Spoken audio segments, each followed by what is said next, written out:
Hello students, welcome in next class. Dear student, in this class we will study the next topic, knowledge of sound. Okay, we hear different kinds of sound round the clock. इसका मतलब ये है कि हम दिन भर जो है अलग अलग तरीके के जो साउंड है उसको हम सुनते रहते हैं. Almost everything in our surrounding makes sound. अब हमारे आसपास जितने भी चीज़ें हैं वो सभी चीज़ें साउंड प्रोड्यूस करती हैं. कहीं ना कहीं उनसे साउंड प्रोड्यूस होती हैं. सभी चीज़ें नहीं तो मतलब जो हमारे आसपास की जो चीज़ें हैं उन्हीं से साउंड किसी न किसी तरह से प्रोड्यूस होता है. फॉर एग्ज़ाम्पल, जब हम फूड ईट करते हैं तो उस समय हम स्टील प्लेट और स्पून लेते हैं. जब स्टील के प्लेट में स्टील के स्पून से जो है जब हम फूड ईट करते हैं तो उससे साउंड प्रोड्यूस होता है. आपने देखा होगा. Even if we take out water from a container in a glass, यहाँ तक कि जब हम किसी कंटेनर में वाटर रखा है उसमें से हम एक गिलास पानी भी निकालते हैं तो वहाँ से भी साउंड प्रोड्यूस होती है. It makes sound. Sound is produced by vibrating objects. अब क्वेश्चन ये है कि साउंड तो प्रोड्यूस होती है हमारे आसपास, ये आप भी जानते हो, हम भी जानते हैं. लेकिन सबसे बड़ा क्वेश्चन ये है कि आखिर इसके पीछे का रीज़न क्या है, इसके पीछे का जो साइंस है वो क्या कहता है, वो साउंड आखिर कैसे प्रोड्यूस होती है, कैसे उसमें से साउंड निकलता है. ठीक है, क्वेश्चन ये है और इसी को समझना है. तो एक्चुअली जो साउंड प्रोड्यूस होता है वो होता है वाइब्रेटिंग ऑफ ऑब्जेक्ट्स. ऑब्जेक्ट्स के वाइब्रेशन की वजह से साउंड प्रोड्यूस होता है. ठीक है. It is produced when we talk. Our tongue helps in producing the sound. अब आपके दिमाग में क्वेश्चन ये आएगा कि ये वाइब्रेशन क्या चीज़ है. ठीक है, ये वाइब्रेशन क्या चीज़ है, ये आपके दिमाग में क्वेश्चन यहाँ पे पुटअप कर सकता है कि ये वाइब्रेशन का क्या मतलब होता है. वाइब्रेशन का मतलब होता है बहुत ही तेज़ी से मूव करना. जैसे जब कोई ऑब्जेक्ट एक सेकंड के अंदर कई बार 50 से 60 बार, 100 बार या 1000 बार मूव कर जाती है, जितना ज़्यादा उसका वाइब्रेशन होगा उतना ही ज़्यादा उसमें से साउंड प्रोड्यूस होती है. ठीक है. जैसे गिटार है, गिटार के में आप देखोगे वायर लगे होते हैं, ये इस तरह से वायर लगे होते हैं और इस वायर को आप जब जब ऐसे फिंगर से टच करते हो तो क्या होता है, देख आप उसको ध्यान से अगर देखो तो उसके वायर में, उसके तारों में क्या होता है, एक कंपन उत्पन्न हो जाता है जिसे हम वाइब्रेशन कहते हैं. ठीक है. वो कंपन जितना ज़्यादा होता है उतना ही ज़्यादा साउंड आपका प्रोड्यूस होता है. ठीक है, इसी को हम लोग वाइब्रेशन कहते हैं. जब हम बात करते हैं, बोलते हैं तो हमारे जो टंग है वो भी कहीं ना कहीं उसमें हेल्प करती है वाइब्रेशन को प्रोड्यूस करने में. ठीक है. इट इज़ ये हमने इसको रीड कर लिया. ठीक है. तो अब जो उसके पीछे का साइंस है, उसके पीछे का रीजन क्या है कि ऑब्जेक्ट्स का मूव करना, ऑब्जेक्ट का वाइब्रेशन करना. ठीक है ना. देखो, वाइब्रेशन और मूवमेंट दोनों में थोड़ा सा डिफरेंस होता है. वाइब्रेशन जो होता है वो एक सेकंड में उसकी गति मतलब एक सेकंड में वो कई बार जो है मूव करता है. ठीक है. जैसे आप जब ड्रम ड्रम को पीटते हो तो ड्रम से साउंड प्रोड्यूस होती है. एक्चुअली जब आप ड्रम को बीट करते हैं तो उसमें क्या होता है, कंपन प्रोड्यूस होता है. ठीक है, वाइब्रेशंस प्रोड्यूस होते हैं. ठीक है, जिससे कि हमें साउंड सुनाई देता है. अब यहाँ पे एक क्वेश्चन दिया है कि write down name of 4 things that make sound. अब ये 4 थिंग्स के नेम आपको राइट करना है जिससे कि साउंड प्रोड्यूस होती है. तो यहाँ पे आप देखोगे ये बच्चा जो है ये वायलिन जो है बजा रहा है, पियानो जिसको बोलते हैं. ठीक है, यहाँ से साउंड प्रोड्यूस हो रही है. ये दो बच्चे आपस में टॉकिंग कर रहे हैं, इससे साउंड प्रोड्यूस होती है. एरोप्लेन ये जा रहा है, यहाँ से साउंड प्रोड्यूस होती है. ट्रीज़ पे जो है बहुत सारे बर्ड्स जो है बैठते हैं, उनसे भी साउंड प्रोड्यूस होती है. ठीक है. अब हम बात कर लेते हैं टाइप्स ऑफ साउंड की. अभी हमने जाना कि साउंड क्या है और इसके पीछे का साइंस क्या है। अब जो नेक्स्ट टॉपिक है वो है आपका टाइप्स ऑफ साउंड। साउंड कितने प्रकार के होते हैं, ठीक है।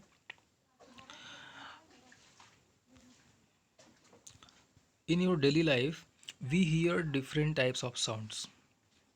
हम अलग अलग तरीके के साउंड सुनते हैं, ठीक है। सम साउंड्स आर सॉफ्ट, उसमें से कुछ जो साउंड होते होंगे वो आपको बहुत ही सॉफ्ट लगते होंगे। सम आर प्लीजेंट, कुछ जो है आपको बहुत ही साउंड ऐसे होंगे जो आपको बहुत उसको बार बार सुनने का मन करता होगा, उसको हम प्लीजेंट साउंड बोलते हैं। Some are loud and some sounds are unpleasants. कुछ साउंड्स बहुत तेज होते हैं और कुछ साउंड तो ऐसे होते हैं जिससे जिससे बजते ही लगता है कि एकदम जो है चक्कर आ जाएगा, या उसको सुनने की आपको इच्छा ही ना करती हो, ठीक है। तो कई तरह के साउंड्स आप सुनते हैं, ठीक है ना।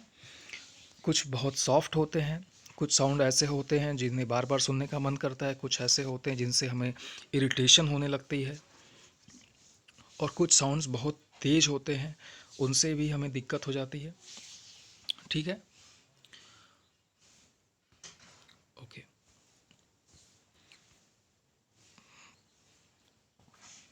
तो अब जो हमारा साउंड है, नॉइज़। नॉइज़ क्या होता है? Sound that is loud and unpleasant two years is called noise. ऐसा साउंड जो बहुत ही तेज हो और अनप्लीजेंट हो, ठीक है। अनप्लीजेंट का मतलब कि जिसको सुनते ही एकदम इरिटेशन हो जाता है, जिसको सुनते ही एकदम दिमाग चिढ़ चिढ़ जाता है, ठीक है। इसको, इस तरह के साउंड को हम क्या बोलते हैं? नॉइज बोलते हैं, ठीक है। It produces when everybody in a public place or in your class starts talking loudly at the same time.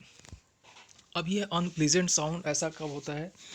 अब इसका एक एग्जांपल मैं आपको बता रहा हूँ। जैसे आप किसी पब्लिक प्लेस पे खड़े हो, अचानक वहाँ पे 10 लोग खड़े हैं और 10 लोग एक साथ बोलने लगे और आपको किसी की बात समझ में ना आए, और तो आपको क्या होगा? आपको इरिटेशन हो जाएगा, आपको लगेगा सब बक बक बक बक कर रहे हैं और किसी की बात समझ में नहीं आ रही है, ठीक है। इस तरह का जो एनवायरनमेंट हो जाएगा, वहाँ पे अनप्लीजेंट साउंड प्रोड्यूस होगा, उसको हम नॉइज़ बोलेंगे। या एक जैसे आप क्लास में हो, क्लास में सभी बच्चे जो है अचानक बोलना शुरू कर दें या अचानक शोर करना शुरू कर दें, ठीक है, और आपको किसी की बात समझ में ना आए, आपको पता चला कि किसी एक बच्चे की बात सुननी है और पता चला कि सभी एकाएक बोलने लगे, तो आपको क्या होगा? इरिटेशन हो जाएगा, वहाँ पे नॉइज़ क्रिएट हो जाएगा, ठीक है। तो इस तरह के साउंड को हम नॉइज़ कहते हैं, ठीक है। या आपके घर के बगल में प्लांट हो और दिन भर उसमें से जो है आवाज़ आती हो और आपको हमेशा इरिटेशन होता हो, तो इस तरह के साउंड को हम नॉइज़ बोलते हैं, ठीक है। Noise is bad for health and disturbs everyone. अब जो नॉइज़ होता है ये ख़राब तो होता ही है हेल्थ के लिए, और सभी को डिस्टर्ब भी करता है। आप पढ़ रहे हो, पता चला कि कोई शोर कर रहा है, तो आपका जो है अटेंशन अपने स्टडी पे नहीं हो पाएगा। Therefore we should speak softly, we should see television and listen to music on low volume. इसके लिए क्या करना होगा? नॉइज़ क्रिएट ना हो, इसके लिए हमें जब भी हम किसी से बात करें, हम अपने आप को, अपने आप के ऊपर, अपने वॉइस के ऊपर कंट्रोल करें। जब भी हम बात करें बहुत ही सॉफ्टली बात करें, ठीक है। अच्छा, आप जब किसी से बात करो तो अगर आप खुद ही देखोगे, जब आप उससे किसी से प्यार से बोलोगे तो वो आपकी बात को सुनता है, और अगर आप वही जो है इरिटेशन में या गुस्से में आप उससे कुछ कहो तो वो क्या होता है? आपकी तरफ ध्यान नहीं देता है, ठीक है। तो जब भी आप बोलेंगे सॉफ्टली बोलेंगे, ठीक है। और दूसरा, जब आप टेलीविज़न और जो है म्यूज़िक जब आप सुनते हो तो लो वॉइस में करके सुनो, ठीक है, जिससे कि नॉइज़ क्रिएट नहीं होगा, ओके। तो देखो, साउंड दो तरह के होते हैं। साउंड कितने तरह के होते हैं? दो तरह के। एक, मैं आपको बता दूं यहाँ पे क्लियरली, साउंड जो है दो तरह के होते हैं। एक होता है प्लीजेंट साउंड, ठीक है, प्लीजेंट, और एक आपका होता है अनप्लीजेंट, ठीक है।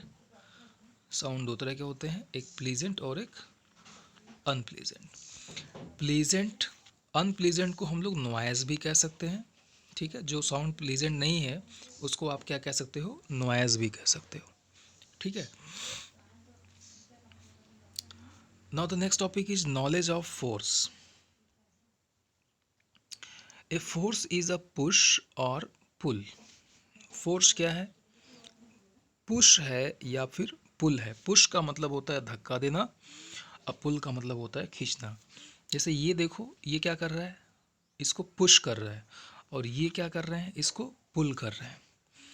That causes an object to move और स्टॉप मूविंग। अब जब हम पुश या पुल करते हैं तो उससे होता क्या है, जब हम देखो इस डोर को, ये डोर बंद है, जब इसको हमने पुश किया तो ये डोर ओपन हो जाएगा, यानी कि ये डोर मूव करने लगेगा, ठीक। दूसरा, अगर कहीं से ये मूव करते हुए आ रहा है, मान लो ये यहाँ से मूव करते हुए आ रहा है और हमने यहाँ पे खड़े होकर के इसको पुश किया तो ये रुक जाएगा, ठीक है। तो अगर जब हम पुश या पुल करते हैं तो किसी चीज़ को हम मूव कर देते हैं, या अगर कोई चीज़ मूव कर रही है तो उसको स्टॉप करते हैं। तो यहाँ पे ये दो चीज़ समझना है कि पुश और पुल से होता क्या है, या तो हम किसी ऑब्जेक्ट को मूव करते हैं या किसी ऑब्जेक्ट को हम स्टॉप करते हैं। अगर कोई ऑब्जेक्ट मूव कर रही है तो उसको हम स्टॉप कर सकते हैं, ठीक है। और क्या कर सकते हैं पुश और पुल से, it can also change the direction and shape of the object. हम उसका डायरेक्शन भी चेंज कर सकते हैं। जैसे मान लो ये बॉलिंग कर रहा है, इधर से इसने बॉल फेंकी और मेरे हाथ में यहाँ पे बैट है और मैंने बॉल को मार दिया। बॉल इधर से आ रही थी, जब हमने बैट से मारा तो बॉल वापस इधर चली गई। तो पहले बॉल की डायरेक्शन इधर थी, जब मैंने हिट किया तो बॉल की डायरेक्शन इधर हो गई। तो मैंने क्या किया, बॉल का डायरेक्शन चेंज कर दिया, ठीक। और मैंने क्या किया, पुश किया, मैंने बैट से पुश किया यहाँ पे, तो ठीक है। तो पुश से हम क्या कर सकते हैं, पुश और पुल से एक काम कर सकते हैं। पहला हमने बताया मूव कर सकते हैं, दूसरा कोई ऑब्जेक्ट मूव कर रहा है तो उसको स्टॉप कर सकते हैं, और तीसरा काम ये है कि हम उसका डायरेक्शन चेंज कर सकते हैं, ठीक। नेक्स्ट है फोर्थ, हम क्या कर सकते हैं, shape of the object. Object का शेप भी हम बदल सकते हैं, ठीक। जैसे हमने थाली में फ्लोर लिया, क्या लिया, फ्लोर। फ्लोर मतलब जानते हैं आप लोग, आटा। आटा हमने लिया और आटे को जो है पानी डाल के गूंथ दिया और उसको हम लोग बना लिए डफ। क्या बोलते हैं इसको, डफ। और एक हमने गोला सा डफ लिया और उसको जब हमने बेलन से उसको जब हम बेलते हैं तो वो क्या हो जाता है, एक चपाती का शेप ले लेता है, गोला हो जाता है। तो यहाँ पे हमने क्या किया, पुश किया, और पुश किया तो क्या हुआ डफ का शेप जो है चेंज हो गया, ठीक। तो इस तरह से पुश और पुल से हम चार चीज़ें कर सकते हैं। 4 things we can do with the pull and push. क्या क्या कर सकते हैं, हम किसी ऑब्जेक्ट को मूव कर सकते हैं, मूव करती हुई ऑब्जेक्ट को स्टॉप कर सकते हैं, और मूव करती हुई ऑब्जेक्ट का डायरेक्शन चेंज कर सकते हैं, मूव, और अगर स्टॉप भी है तो भी उसका डायरेक्शन चेंज हो जाएगा, ठीक है। और नंबर 4, हम किसी ऑब्जेक्ट का शेप मतलब उसका आकार ही बदल सकते हैं, ठीक है।